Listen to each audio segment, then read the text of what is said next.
Hey, what's up? Like, totally time for 90210. Well, hello everyone. Welcome back to the 90210 show. Which show is it there? The 90210 show. My name is Mark. With me, as always, is my fiance Carol. How you doing today, Carol? Hey, what's up? Were you sampling the champagne or what? I was sampling the special brownies that we made. Ah. Oh my God. It's December 4th, 1998. It is. You know, currently, I think they're only like 8 episodes into the next season of 90210. So when we're done, I mean, they're 8 episodes plus however many episodes we have left in this season. Mm-hmm. I think we still have like 8, so they're like 16 episodes ahead of us. But still, we're catching up. It's exciting that we're catching up. We are very much. I wish they took longer summer breaks. We would be caught up so much sooner. Right? Hopefully we can catch up before the show gets canceled or they decide to just stop. I feel like that's going to happen soon. Me too. I don't know about being canceled because I think it's still a very popular show for some reason. But I can't imagine. They have mined like the entirety of this. Yeah, and like the characters are just becoming caricatures. I can never say that damn word. Have you been sampling the champagne? No. Of themselves, though. Like, this whole episode, they were just annoying. Most of them, yeah. This might be a fun episode to talk about because it was so bad, but it was a bad episode. It was very bad. It was not enjoyable to watch. Making Amends, it's called. Like, it literally, like, raised my blood pressure. You think so? I do. Well, I think it possibly gave me a stroke, which... Oh, dear Lord. Which would explain the beginning of this episode. I guess so. But why don't we get into the amends making? I don't even know what they're making amends for. I'm pretty sure I know what it refers to. To the rape? Yes. I'm pretty sure it's Valerie making amends with fucking Vince or whatever his name is. Vince? Noah. Jeez. Noah. I think the actor's name is Vince. Do you think of him as Vince when we're watching the show? Like, no, I think of him as Vince when I'm in the shower. Oh, do you now? That makes a lot of sense. Anyway, he's not even attractive. No, he's not. I don't know. Where do we want to start with this? I guess with Kelly in the clinic. Yeah. Let's start with Kelly in the clinic. So everyone in this episode makes stupid decisions and says stupid things and are wrong about everything. We're just going to preface this episode with that. So Donna's father is actually in the episode this time, the doctor of the clinic. Yeah, he's around. He's palling around. Now the mom's not. The mom is referenced many times, and like he talks to her on the phone or something like that. He's like, Elise, they couldn't afford you, but I'll talk to you on the phone. Yeah. Do you think she gets paid for a mention? No. Yeah, probably not. That would be ridiculous. She didn't write it. Well, it's like when actors appear in like a picture or something like that in a movie when they don't want to be in the sequel or something like that. When their character appears in that, they get paid for that. That's stupid. I think it's a small amount of money, but I'm pretty sure they get paid for it. I mean, I guess because they're using their likeness, but no part of her went into it. I don't think that you get for a mention. I don't think you get paid. Because it's the character. They own the character. They don't own her body or her voice or whatever. But here's the thing. So this is interesting. This will be the only interesting thing we talk about in this episode. Okay. Because the rest of the episode of the show was bad. But not our show. Every episode of our show is amazing. It's a home run. But Back to the Future Part 2. Crispin Glover did not want to return as the dad. Okay. He's not in that movie. Are you aware of that? No. Even though there are scenes with him in the movie, he's not in the movie. Explain that. So they got a look-alike for the future scenes. They got a look-alike under heavy prosthetics, like he's wearing a baseball cap or whatever, and like sunglasses or something like that. And he's like, "Hi, everybody." You can kind of tell if you know it and you hear him and stuff like that. You can tell like his voice sounds off, and he's like, "Oh, your father's thrown out his back again," and he's on that like hovering thing upside down, so that it's easier to not really pay attention to his face, right? Because he's on this big fucking thing. So that's a lookalike for the character of George McFly. When he goes back to 1955 in part 2, where there's the two Martys and everything like that, you know, they show scenes from the first movie of George dancing and stuff like that and everything, right? So he can be there. But Crispin Glover did not agree to let them do that, and he sued them. Huh. And he won. So he got a bunch of money for part 2, and it gave actors more control over their likeness and the ability to use because that was Robert Zemeckis's and Bob Gale's argument, was that, well, we own the character. It's the character. It's not Crispin Glover. And Crispin Glover's it was like, that's me, though. That's my face. Right. You know, you're using my likeness, and I didn't tell you, I didn't give you permission to do that. You're using my likeness in a movie I did not want to be a part of. You offered me a role. I said, no, I did not want to be in the movie. And then you put me in the movie. So, he won. Wow. Do you think he really just hated it so much that he didn't want to be in it? Like, that's kind of fucked. Like, it's such a good movie. Well, he couldn't have hated it because it hadn't been made yet when he said he didn't want to do it. I don't think he was interested in doing a sequel. I think he wanted to do more, like, art house stuff. He's a really fucking weird person. I don't know if you've ever seen interviews with him. He almost kicked David Letterman once in the face. Oh my! And like showing his karate moves or something like that. And then he got banned from David Letterman's show when he was on set of Friday the 13th Part 4. Whatever, Jason dies. That one. He does this weird fucking dance and everything, and apparently that's how he danced in clubs in L.A., and it's so weird, and he's just a weird fucking person, and he does a lot of weird art house kind of movies, so I think he just wasn't interested in doing any sequels, really. Yeah. I don't think he's ever been in a sequel. Okay, well, I guess that makes sense. So, I don't even remember how we got on this topic anymore. Why don't we start with likeness rights? Elise. What?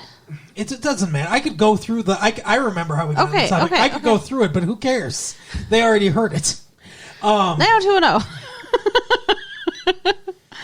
Maybe we should start with Donna. You were going to start with Kelly in the clinic. Maybe we should start with Donna. I already did, but okay, fine. Because the episode...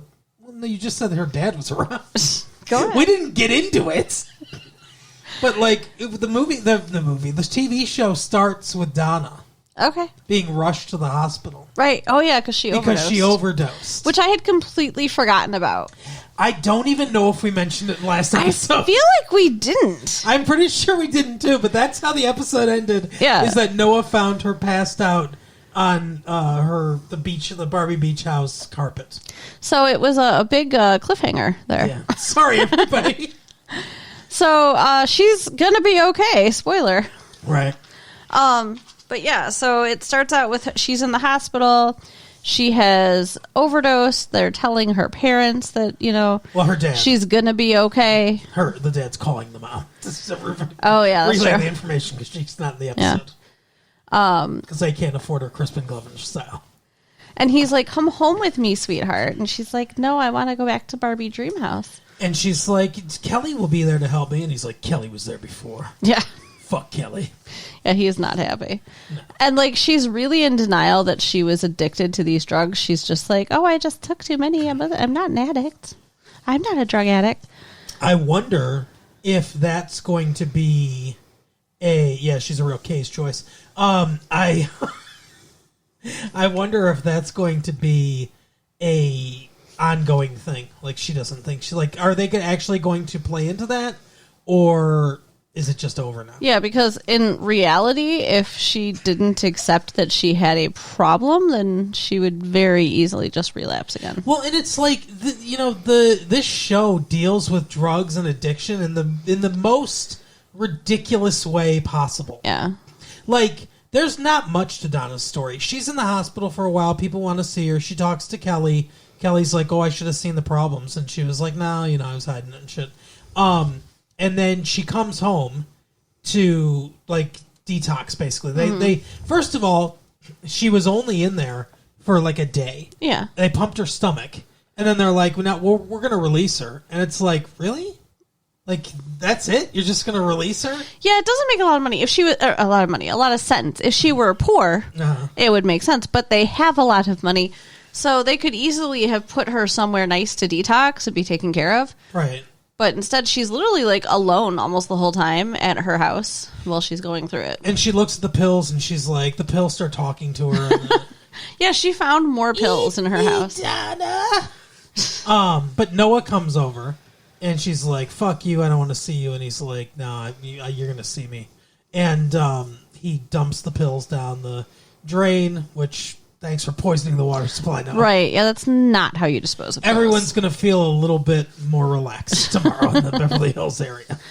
But like, essentially, there's a little more to her story, and we'll get into it. But essentially, because this is the point I want to make, essentially, she is there for like 2 days with him, with Noah, watching over her or whatever, or like a night or something like that. Oh, I didn't remember he was there. Yeah, he stayed there with her. Okay. He's like, I'm not leaving until you fucking kicked us or whatever. And he stayed there with her, and then she's like, oh my God, I feel like myself again. She wakes up the next morning, she's like, I feel like myself again. And it's like, I really feel like it's going to be like, everything's better, because that's when you're addicted to pills, that's all it takes. All it takes is having Noah with you for one night, and then you're fucking done, and all your problems are solved. He has a magic sperm. But it's like, they do that all the time with everything. With Kelly's addiction, with David's addiction, David's mental health problem. It's all like, they try to tackle these, Brandon's gambling addiction. Yeah. They try to tackle these like issues, and then they're like, oh, but it's good now. Then no lasting ramifications. Right. Well, I mean, come on, it's sparkly Beverly Hills 90210. Well, and that's the problem, is that it rings hollow when they try to tackle stuff like this, because they do not have the balls to follow through and have any lasting consequences at all. In reality, Brandon would still struggle with gambling addiction. Yeah. In reality, Kelly would still struggle with cocaine addiction. Yeah, but she's able to drink alcohol, which, is not usually how that works either. She can just go to a party and drink alcohol, and she's fine. Yeah. And I'll bet you that Donna, next time she gets a headache or something like that, she'll be able to take fucking pain medication for it. Why not? No problem at all. Even if she got hurt again, they'd be like, oh, we'll just give you some pills. And she's like, well, I know this time not to get too dependent on it. Yeah, well, I guess we'll see. I mean, they do take Brandon. God, I keep talking bad. Wow. It's like I keep trying to say the words like ahead of time. Carol wants you to hear them before you're ready to hear them. So they keep taking Brandon's gambling addiction out and dusting it off every once in a while. Every once in a while. I mean, sort of. He's dealt with it a couple times. A couple times, I guess. I mean, and I feel like that's probably easier to avoid than, drugs and alcohol. But yeah, I mean, yeah, that's probably true. But I don't like the way they handle addiction or problems like that of any kind. No, I agree. And the same thing's going to happen with the rape. We'll get to that later. But the only other thing that really happens in Donna's storyline is that, well, there's two things that happen. The dad's like, I had no idea you were taking these fucking pills. What were you taking and everything? He's like, she's like, well, the pills made me sleepy, so I took uppers, and I got them from the rapist. And he's like, oh, my God. And she's like, and I stole a bottle from the clinic. And he's like, his face, he's like, you stole from the clinic? Like, he was very upset. I don't even know her anymore, That's a pretty fucking fucked up thing to do. He could lose his medical license. Yeah, and go to jail, maybe, even. Well, I mean, obviously that's not going to happen. It's his clinic. I mean, yeah. No, but I don't think that they're gonna there's somebody checking up behind him to be like, hey, there's a bottle of pills missing. Like, I don't imagine that's. But gonna I mean, happen. if that came out, he could lose his medical license. The Food and Drug Administration, I think it monitors some of that shit, right? If he gave them to her, it'd be one thing. She stole them from him. If somebody broke into the clinic and stole their pills, is he liable for that? I mean, well, yeah, I guess that's true. She was literally going to pry the cabinet open. Remember, she had something in her hands to do it with. Yeah, I guess that's true. But I mean, Kelly could get fired for sure, because Kelly's the one that left the keys there that Donna used when she stole. Sure. Yeah. That's Agreed. negligence. Yeah.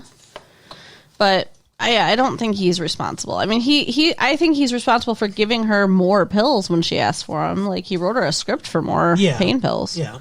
When he knew she shouldn't have needed more yet. Well, she lied and said she dumped him. Oh, yeah. But you could tell he knew. Yeah, I mean, I don't know. Maybe. I don't know. But anyway, she also gets fired. Yeah, she kind of fires herself because you know that's what's going to happen. What was the point? Okay, she goes to work, and they're praising her designs. Oh, and my God, you're the best, Donna.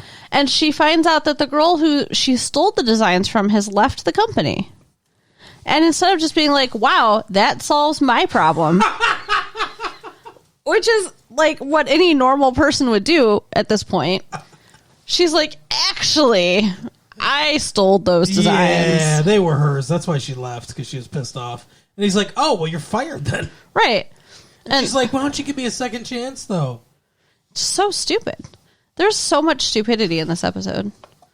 So, and the main design stuff was hers. She only stole a couple things from this woman. Yeah, and here's the thing. So, this is the question I have. She's got a contract or something like that, right? Like, I would assume. Like, she didn't design that in-house. She brought that to him. Right. That's not work for hire shit.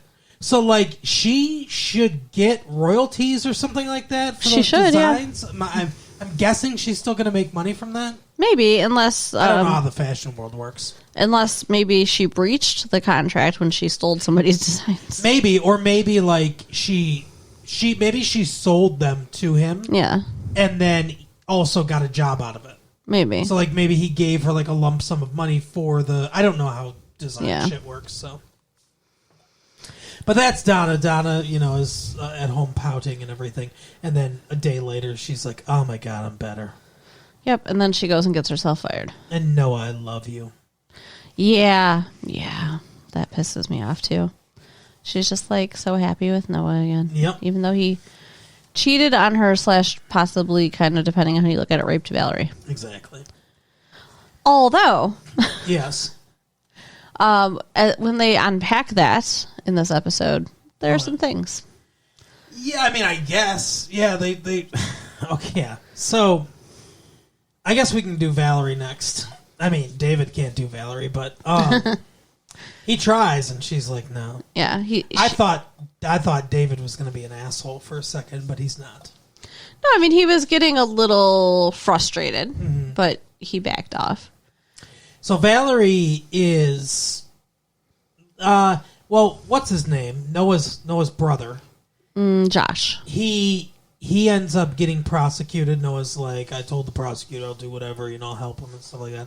He ends up only going away for a year and then 250 hours of community service because of like illegal possession of narcotics or something like that. He doesn't. I mean, I guess technically he didn't rape her, so no, he didn't. So he can't get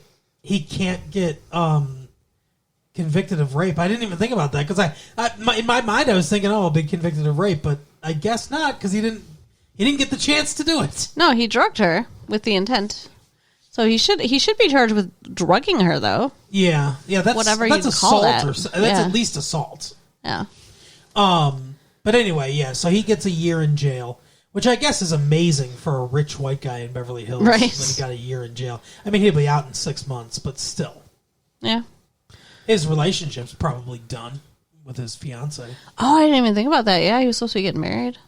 But anyway, so like that's what happens, and Noah's like, "I'm sorry, I didn't get more," but and she's like, "No, it's fine." And they do this thing where they're like, "Hey, we're gonna try to move past this or whatever," and she's like, "Yeah, whatever," like.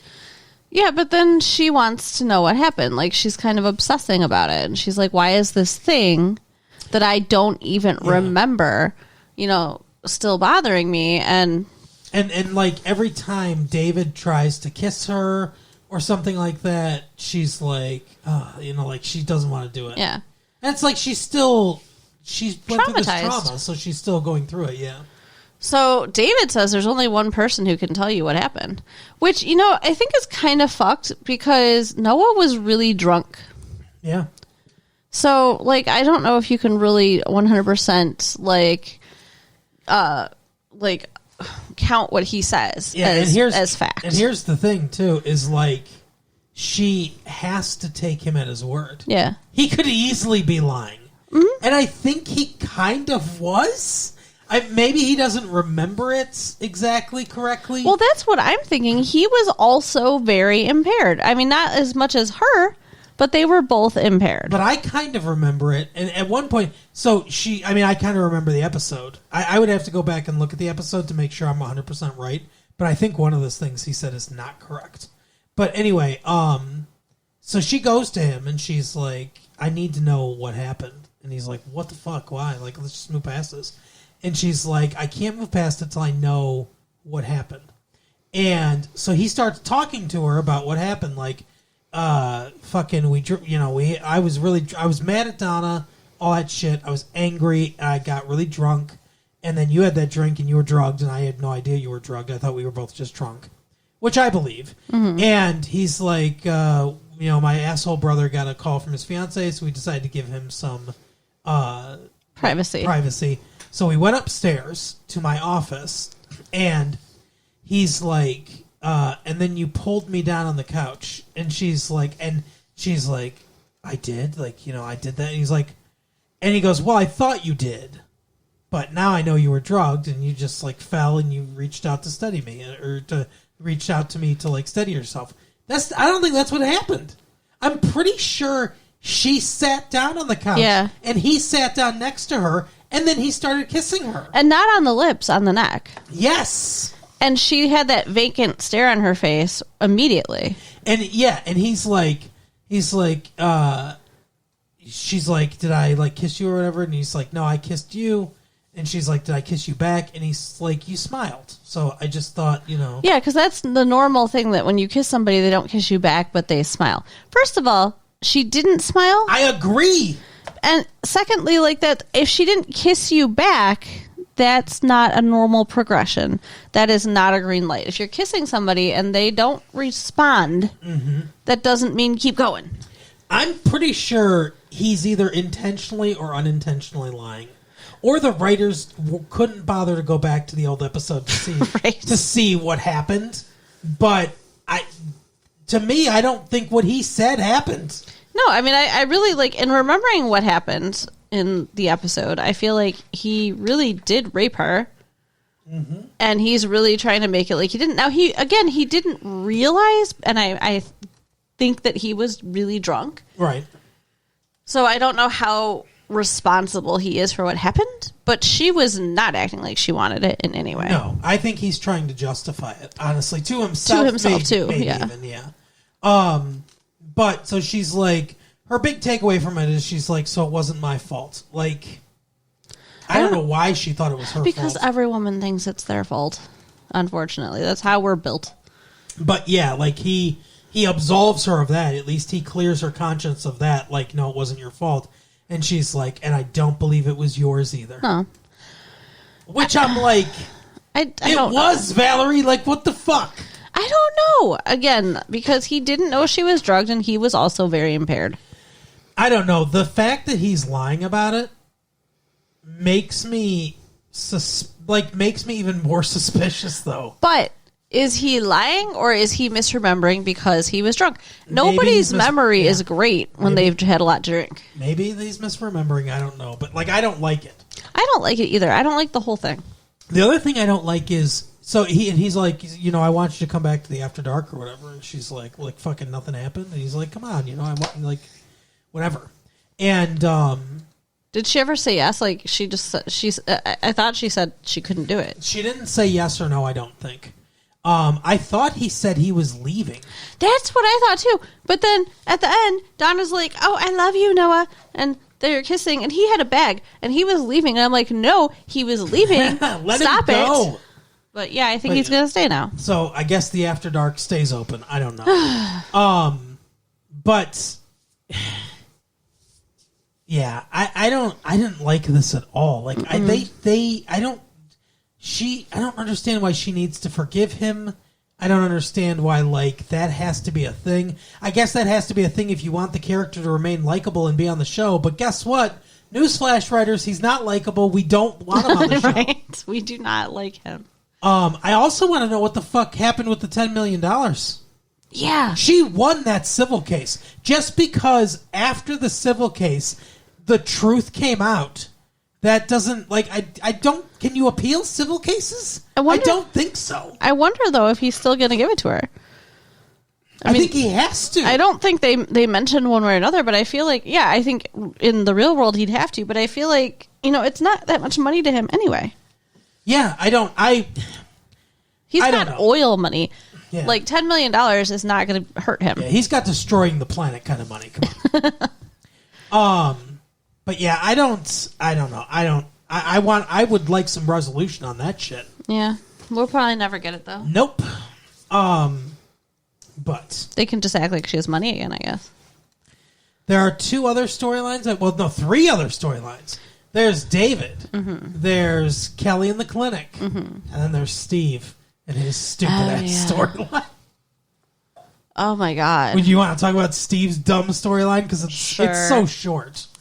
You go, because I feel like I missed something. Because I feel like I came into the middle of something. Like, it was confusing to me. Yeah, we all came into the middle of something. Okay. No, there used to be a guy that worked in the building where the Blaze is, the one that's shaped like a pirate ship. Mm-hmm. And he left. And he got the they got the forwarding address wrong or something like that. But he apparently has some sort of pen pal relationship with this girl. At first, I thought she knew him. Mm-hmm. Yeah. That would make sense. But apparently not. Apparently, she's never seen him, and they're just talking through letters. This is the last season, so it's 1998 for them, too, just like for us. Mm-hmm. So, why aren't they talking over the internet? That's a good question. Although, I think pen pals are much better than email pals. I mean, I guess, but, I don't know. Anyway, so she's sending him letters, and they're all scented different things. Like, one's in a black envelope, and it's scented like licorice. One's in a red envelope, and it's scented like cherries. Yeah, it's cute. It's very cute. I guess. One's in a brown... You wouldn't think that's cute? It's scented like cinnamon. Like... I don't know. That's never happened to me. No one has ever done that for me, so I don't know. I don't know if I would think it was cute or not, Carol. I would love it, because you know how much I love yummy smelling things, and they all smell like food. All right, well, latefee1994 at AOL.com. Somehow send emails with scents. See, that's what I was saying. Paper is better. Yeah, sure, I guess. But anyway, so Steve is opening them and reading them. Mm-hmm. I don't know why, but throughout the entire episode, he's like reading them and shit like that and everything. And he's falling in love with this woman. I don't know what happened to the policewoman. I guess she's just gone now? I mean, I guess a couple dates was the extent of their relationship. She met Brandon once, and he put her on the pile with the other bodies. I guess so. Sorry, Steve, this is the code. This is what the black void that I talk to has commanded me to do. I don't know what's going on. Oh, my God. That would make so much sense. So anyway, she's gone, but at the end, towards the end of the episode, Steve's like, she wants to meet at some fucking place or whatever. I'm just gonna go there. I'll tell her, hey, the dude's not there or whatever. It's Frank or whatever. What was his fucking name? I didn't care enough to know. And he's standing there, and he's like, maybe she'll be ugly. And she gets out of the car, and of course she's gorgeous. Of course. And she's like, "Oh my God, you're even more beautiful than I thought." She doesn't have a southern accent. No. I just wanted to do that. No. You're even more beautiful than I thought you were going to be, mid julep, and so weird. Whatever the guy's name is, and he's like, "Oh, of course it's me," And she's like, "Oh my God, I thought you were going to say it's not you," and he's like, "No, of course it's me." And so that's when I realized that she doesn't know what this fucking guy looks like. And I feel like if this leads to sex, that's rape too. Ish. I mean, I guess ish, kind of. I mean, because this is false pretenses. It's false pretenses. She literally thinks she's having sex with somebody else. So let me ask you a question. If I went out looking for women, not that I would, but if we weren't together. Okay. and I went out looking for women, and I'm trying to think of what a celebrity that I look like. Okay. Let's say that I was like, what's a good one? Kurt Russell. Okay. Let's say I'm like, yeah, I'm Kurt Russell. I was in Big Trouble in Little China, or whatever. Right. You know me. I was in Overboard. And they're like, aren't you married to or dating like Goldie Hawn? In a relationship with Goldie Hawn where you two will never get married for some reason, even though you have children together? Well, but that's on hold right now. But anyway, if I convinced a woman that I was a celebrity and then we had sex, that's rape? I mean, I guess rape's a little strong. But yeah, exactly. I think it's a little strong. It's sleazy. Awful. It's sleazy and stuff, but I think rape's maybe a bridge too far on that. I don't know. I think it's very sleazy and disgusting and wrong. And Steve should not be doing this. I agree. I agree with you, but I'm just saying. I mean, this is the guy that also stole Richard Belzer's act, so. Yeah, that's true. That never came up again either. But I feel like if he really liked her, which he seemed to, based on her letters, that he should tell her the truth. Because maybe she'll like him too and they could have a real relationship. Yep. But now it's never going to be anything more than a one-night stand. Well, it can't be, yeah. Because he's an idiot. Because the only way for it to be, well, I mean, it can't be any more than a one-night stand. Because the only thing that can happen is he has sex with her once and then is like, all right, see you later, finger guns. In more ways than one, I guess. But, wow. Or, he's like, you know what? We've had sex and everything a couple times this weekend. But I'm not the guy you thought I was. I'm this other guy. And then she's like, he's going to be like, but can you love me and date me? And she's going to be like, no, because you fucking lied. And I'm going to leave. Exactly. I'm going to leave before Brandon gets a hold of me. Good luck to her with that. So, anyway, that's his storyline. Stupid, yeah. Now we're down to 2. Okay. 2 of the stupidest decisions ever. So, David. Yeah, let's do David. Okay. David is... It's so funny we were going to start with Kelly in the clinic, and now you want to finish with Kelly in the clinic. I do think that's the right choice. Okay.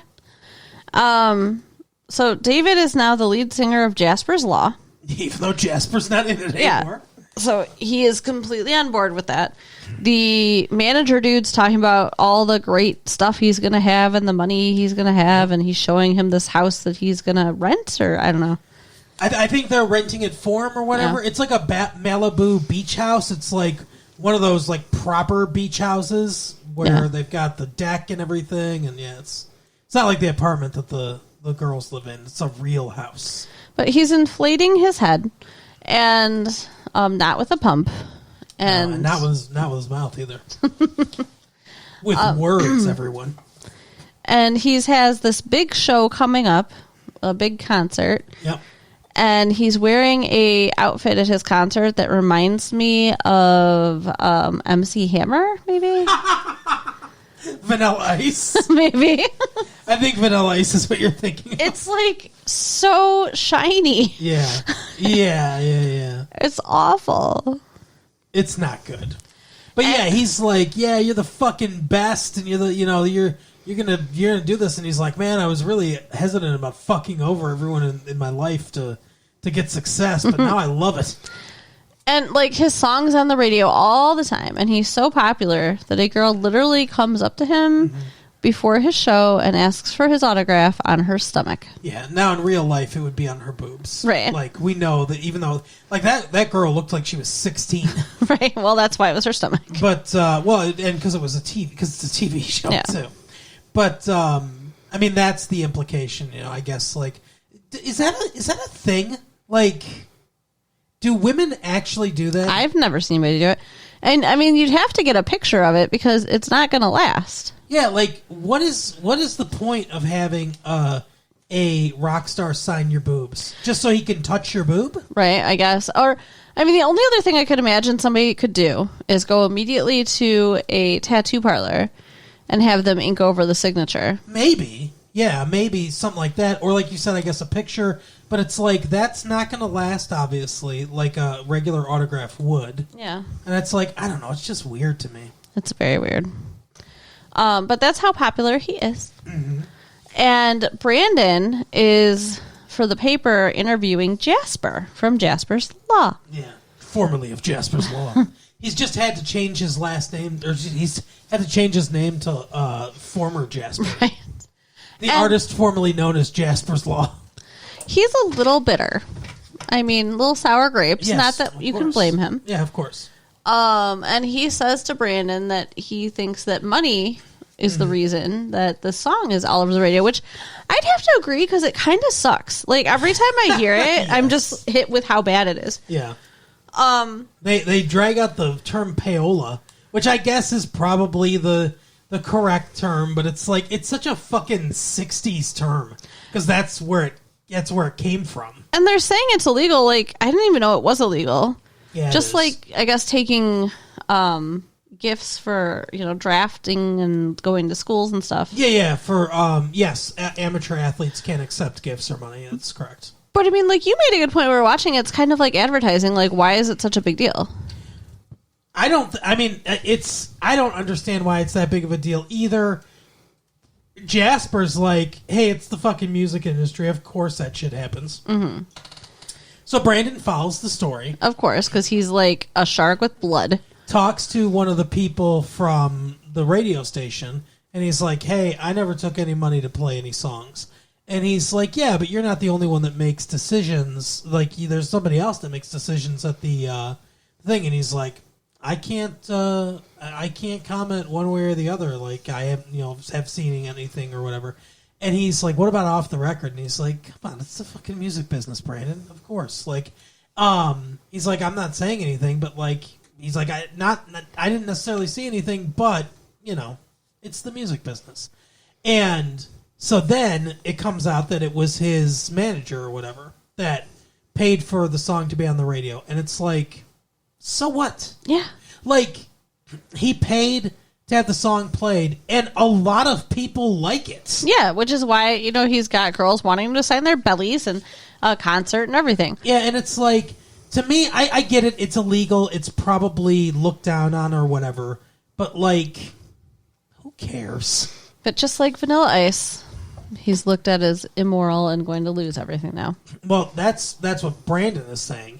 And Brandon comes to him before his big concert. Right before. And tells him about it. What an asshole. This whole time I'm just like, Brandon, stop it. Leave your fucking friend alone. Like, what the fuck? Even Steve calls him out. Yeah. Steve is like our voice in this episode where he's like, hey, maybe you're fucking jealous, Brandon. You ever think about that? And he's like, come on. I want him to be successful. He's like, why don't you fucking prove it then? And he's like, all right, I won't run the story. And so David does the concert. And the woman whose belly he signed falls and, like, gets trampled a little bit. And he jumps off the stage. He's like, get away from her, and stuff. And he's like... shields her with his body. He's protecting her and stuff. And he's like, I'm so sorry. Like, why?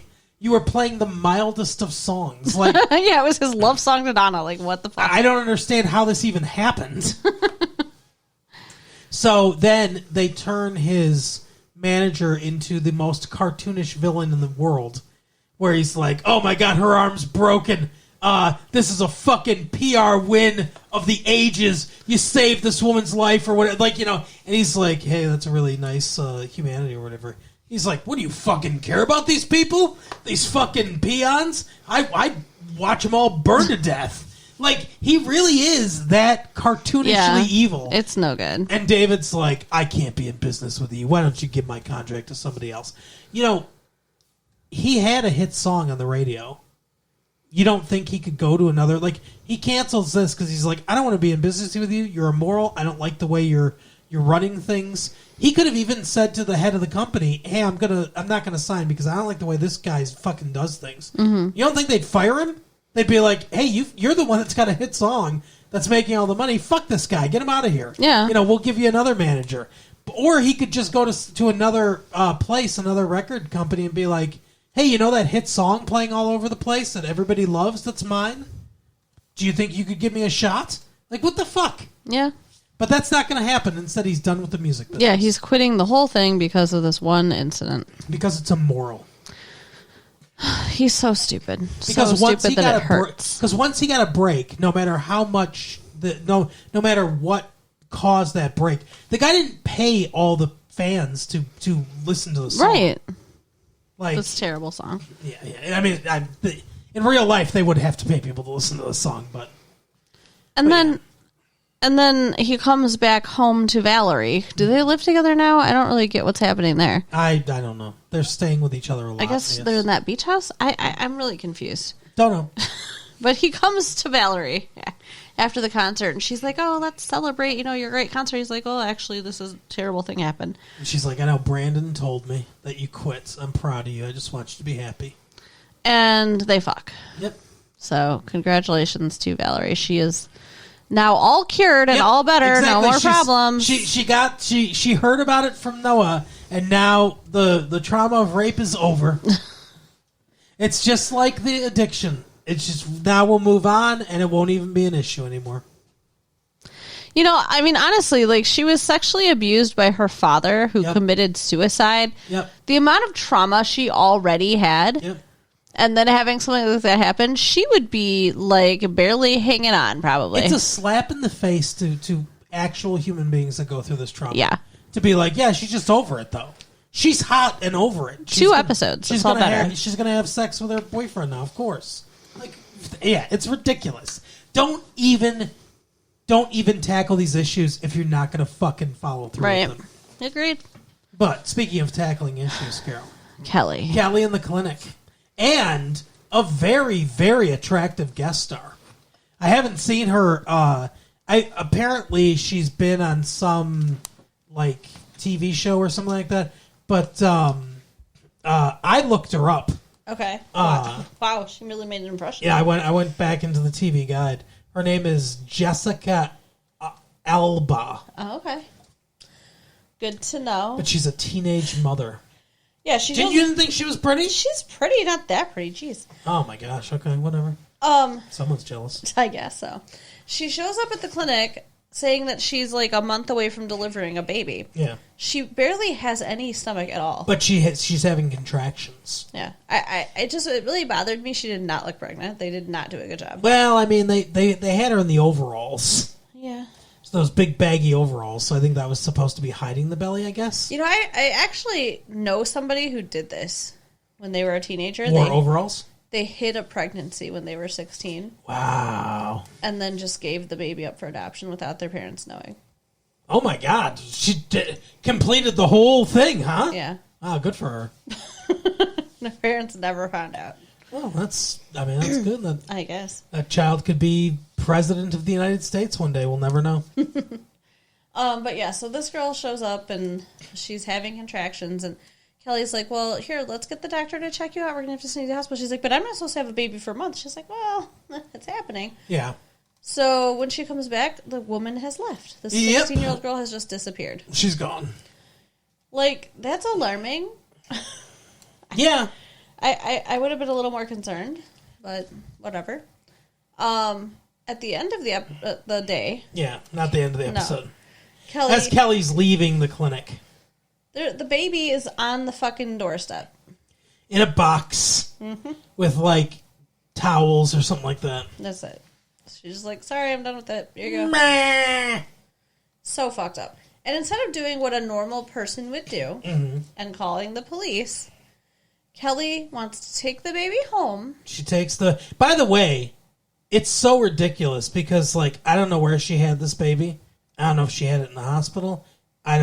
She couldn't have been discharged, that day if she had it in the hospital. So she just dropped this baby out. It's the cleanest fucking baby in the world. Right. No, I mean, she probably went and had it in the alley or something. Yeah, this whole thing is ridiculous. But Kelly... decides to take the baby home because she wants to look up this girl's address. Uh-huh. Because she's like, she just made a mistake. I'm not going to take away her ability to wants her baby. She wants this baby back. What the... Why is she so presumptuous? Like, I hate Kelly so much. Oh, yeah. That this girl left the baby on your doorstep because she does not want the baby. Yeah. Why are you going to go harass this teenager? So she tracks her down. Her mom answers the door. With the baby in her arms. Yep. Her mom answers the door. And her mom's like, oh, what a cute baby. It looks just like my daughter. No, she doesn't say that. But she says, hey, can I talk to your daughter? And she's like, oh, yeah. Well, she's got the stomach flu. She's like, it's really important, though. And she's like, well, okay. So she comes to the door, doesn't look, like sick at all. And she's like, what the fuck are you doing here? And she's like, it's your baby, though. Look how beautiful he is. I put diapers on him. And she's like, yeah, I don't want the baby. I'm 16. My mom doesn't know anything about it. I did the same thing that Carol's friend did and hid the pregnancy with big clothes. And, I can't fucking take this responsibility. I'm 16. And Kelly's like, well, fine, bitch. And leaves. And the whole time, Dr. Martin's like, hey, you going to call child services or what? And she's like, come on, just like a few more days. And he's like, no, we have a legal responsibility to call them. So she calls them, and her old boss comes. Oh, is that who that was? Yes. Okay. And the old boss is like, oh yeah, I left the thing you work at, and I went into the kids thing now. Like, why not just get a different actress? Don't know. Like, there's no reason for that to have been her boss. And then Kelly fucking freaks out on her because she's like, what's going to happen now? And they're like, well, she'll go to he'll go to a foster home. And for a year. And then after a year, he'll either go to open adoption or the foster parent's going to adopt them. And she's like, how come a year? And they're like, well, the law says the parent has a year to claim the child.